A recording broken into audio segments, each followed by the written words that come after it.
कलयुग के बारे में शास्त्रों और पुराणों में बहुत सारे वर्णन मिलते हैं। कहा जाता है कि यह युग धर्म के पतन और अधर्म के बढ़ने का युग है।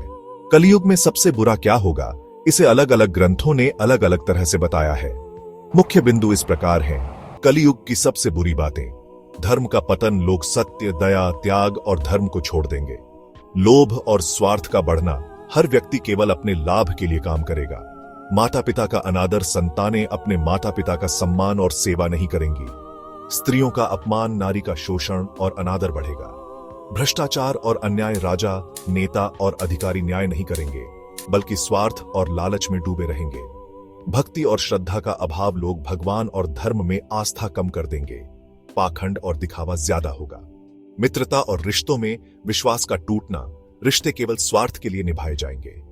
बीमारियां और अशांति, तरह तरह की बीमारियां, मानसिक तनाव और युद्धों की स्थिति बढ़ेगी।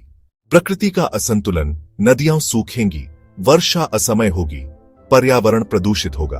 अकाल और युद्ध, भोजन और पानी की भारी कमी होगी, लोग एक दूसरे का खून बहाएंगे। सबसे भयानक स्थिति पुराणों के अनुसार कलयुग का सबसे बुरा समय वह होगा जब धर्म केवल नाम मात्र रह जाएगा। लोग अपने स्वार्थ के लिए अपने ही परिवारजनों को मार देंगे।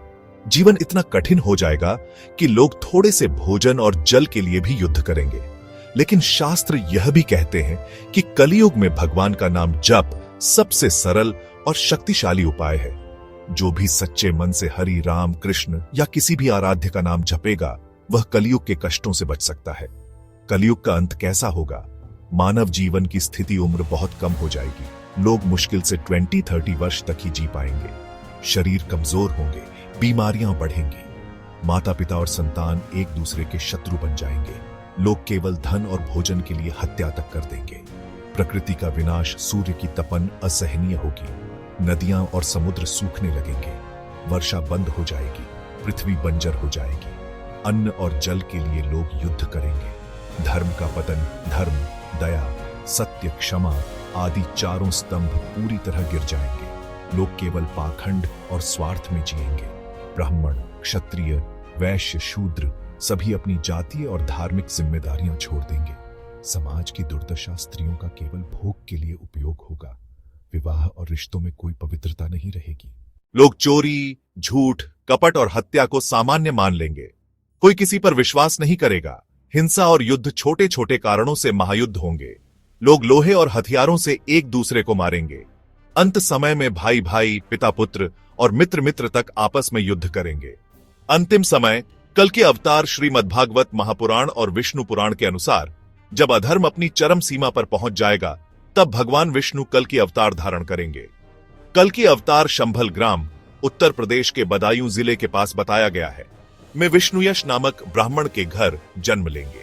उनके हाथ में दिव्य तलवार और सफेद घोड़ा देवदत्त होगा। वे सारे अधर्मी, दुष्ट और राक्षसी प्रवृत्ति के मनुष्यों का संहार करेंगे। इसके बाद पृथ्वी पर धर्म की पुनः स्थापना होगी और सत्य युग का प्रारंभ होगा। सारांश, कलयुग का अंत अत्यंत भयानक और दुखद होगा। प्रकृति का विनाश, मानवता का पतन, धर्म का लोप और युद्ध से भरी दुनिया। लेकिन भगवान ने वचन दिया है कि जो लोग सच्चे मन से भक्ति, नाम स्मरण और सत्य मार्ग पर चलेंगे, वे कष्टों से बचे रहेंगे और कल की अवतार द्वारा उन्हें उद्धार मिलेगा। इसलिए कलयुग की कठिनाइयों से बचने का एकमात्र उपाय है सच्ची भक्ति और धर्म का पालन। हरि नाम, राम नाम, कृष्ण नाम का जप ही हमारी रक्षा कर सकता है। अंधकार के बाद प्रकाश अवश्य आएगा और सत्य की विजय होगी। हरि एयू एम तत्सत। सभी का कल्याण हो।